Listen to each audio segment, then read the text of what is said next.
Presidência da República, Casa Civil, Subchefia para Assuntos Jurídicos. Lei nº 10.406, de 10 de janeiro de 2002. Institui o Código Civil. Título 3º do Estabelecimento, Capítulo Único, Disposições Gerais, art. 1142 considera-se estabelecimento todo complexo de bens organizado, para exercício da empresa, por empresário, ou por sociedade empresária.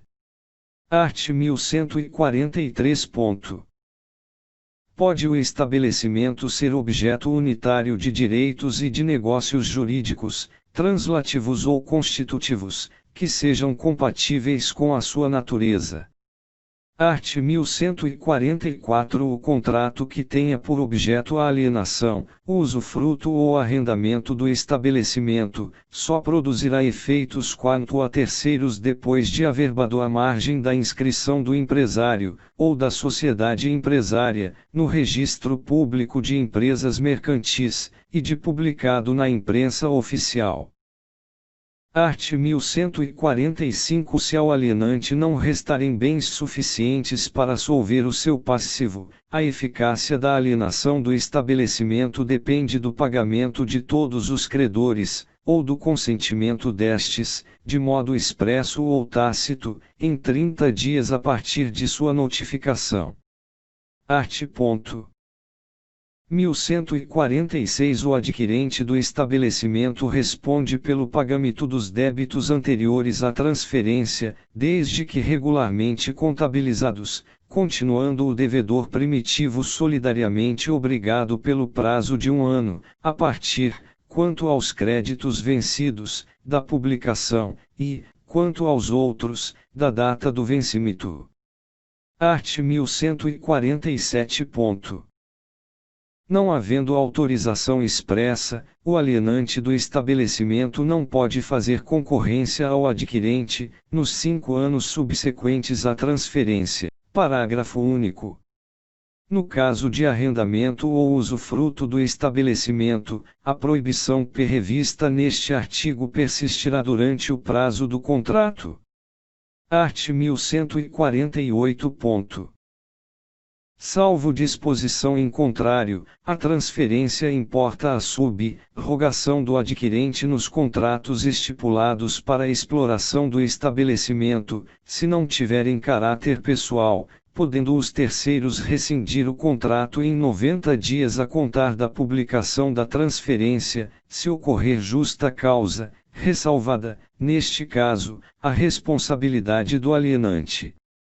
Art. 1149. A cessão dos créditos referentes ao estabelecimento transferido produzirá efeito em relação aos respectivos devedores, desde o momento da publicação da transferência, mas o devedor ficará exonerado se de boa fé pagar ao cedente. Título 4º dos Institutos Complementares, Capítulo I do Registro, art. 1150. O empresário e a sociedade empresária vinculam-se ao Registro Público de Empresas Mercantis a cargo das juntas comerciais, e a sociedade simples ao Registro Civil das Pessoas Jurídicas, o qual deverá obedecer às normas fixadas para aquele registro, se a sociedade simples adotar um dos tipos de sociedade empresária. Art. 1151. O registro dos atos sujeitos à formalidade exigida no artigo antecedente será requerido pela pessoa obrigada em lei, e, no caso de omissão ou demora, pelo sócio ou qualquer interessado. Os documentos necessários ao registro deverão ser apresentados no prazo de 30 dias, contado da lavratura dos atos respectivos. 2. O requerido além do prazo previsto neste artigo, o registro somente produzirá efeito a partir da data de sua concessão. 3. As pessoas obrigadas a requerer o registro responderão por perdas e danos, em caso de omissão ou demora. Art. 1152. Cabe ao órgão incumbido do registro verificar a regularidade das publicações determinadas em lei, de acordo com o disposto nos parágrafos deste artigo. 1. Salvo exceção expressa, as publicações ordenadas neste livro serão feitas no órgão oficial da União ou do Estado, conforme o local da sede do empresário ou da sociedade, e em jornal de grande circulação. 2. As publicações das sociedades estrangeiras serão feitas nos órgãos oficiais da União e do Estado onde tiverem sucursais, filiais ou agências. 3. O anúncio de convocação da Assembleia de Sócios será publicado por 3 vezes, ao menos, devendo mediar, entre a data da primeira inserção e a da realização da Assembleia, o prazo mínimo de 8 dias, para a primeira convocação, e de 5 dias, para as posteriores. Art. 1153. Cumpre a autoridade competente, antes de efetivar o registro, verificar a autenticidade e a legitimidade do signatário do requerimento, bem como fiscalizar a observância das prescrições legais concernentes ao ato ou aos documentos apresentados. Parágrafo único.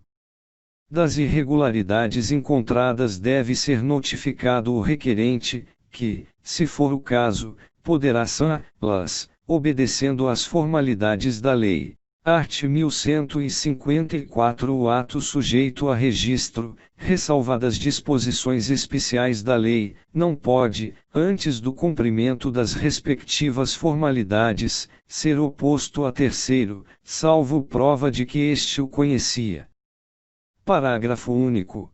O terceiro não pode alegar ignorância, desde que cumpridas as referidas formalidades. Capítulo 2 do nome empresarial. Art. 1155. Considera, se nome empresarial a firma ou a denominação adotada, de conformidade com este capítulo, para o exercício de empresa. Parágrafo único. Equipara-se ao nome empresarial, para os efeitos da proteção da lei, a denominação das sociedades simples, associações e fundações. Art. 1156. O empresário opera sob firma constituída por seu nome, completo ou abreviado, aditando-lhe, se quiser, designação mais precisa da sua pessoa ou do gênero de atividade. Art. 1157. A sociedade em que houver sócios de responsabilidade ilimitada operará sob firma, na qual somente os nomes daqueles poderão figurar, bastando para formá-la aditar ao nome de um deles a expressão e companhia ou sua abreviatura. Parágrafo único. Ficam solidária e ilimitadamente responsáveis pelas obrigações contraídas sob a firma social aqueles que, por seus nomes, figurarem na firma da sociedade de que trata este artigo. Art. 1158. Pode a sociedade limitada adotar firma ou denominação, integradas pela palavra final limitada ou a sua abreviatura. A firma será composta com o nome de um ou mais sócios, desde que pessoas físicas, de modo indicativo da relação social. 2. A denominação deve designar o objeto da sociedade, sendo permitido nela figurar o nome de um ou mais sócios. 3. A omissão da palavra limitada determina a responsabilidade solidária e ilimitada dos administradores que assim empregarem a firma ou a denominação da sociedade. Art. 1159. A sociedade cooperativa funciona sob denominação integrada pelo vocábulo cooperativa. Art. 1160. A sociedade anônima opera sob denominação designativa do objeto social, integrada pelas expressões sociedade anônima ou companhia, por extenso ou abreviadamente. Parágrafo único. Pode constar da denominação o nome do fundador, acionista, ou pessoa que haja concorrido para o bom êxito da formação da empresa. Art. 1161 A sociedade em comanditapurações pode, em lugar de firma, adotar denominação designativa do objeto social, aditada da expressão comanditapurações. Art. 1162 A sociedade em conta de participação não pode ter firma ou denominação. Art. 1163 O nome de empresário deve distinguir-se de qualquer outro já inscrito no mesmo registro. Parágrafo único. Se o empresário tiver nome idêntico ao de outros já inscritos, deverá acrescentar designação que o distinga. Art. 1164 O nome empresarial não pode ser objeto de alienação. Parágrafo único. O adquirente de estabelecimento, por ato entre vivos, pode, se o contrato o permitir, usar o nome do alienante, precedido do seu próprio, com a qualificação de sucessor. Art. 1165. O nome de sócio que vier a falecer, for excluído ou se retirar, não pode ser conservado na firma social. Art. 1166 A inscrição do empresário, ou dos atos constitutivos das pessoas jurídicas, ou as respectivas averbações, no registro próprio, asseguram o uso exclusivo do nome nos limites do respectivo Estado. Parágrafo único. O uso previsto neste artigo estender-se a todo o território nacional, se registrado na forma da lei especial. Art. 1167. Cabe ao prejudicado, a qualquer tempo, ação para anular a inscrição do nome empresarial feita com violação da lei ou do contrato. Art. 1168 A inscrição do nome empresarial será cancelada, a requerimento de qualquer interessado, quando cessar o exercício da atividade para que foi adotado, ou quando ultimar, se a liquidação da sociedade que o inscreveu.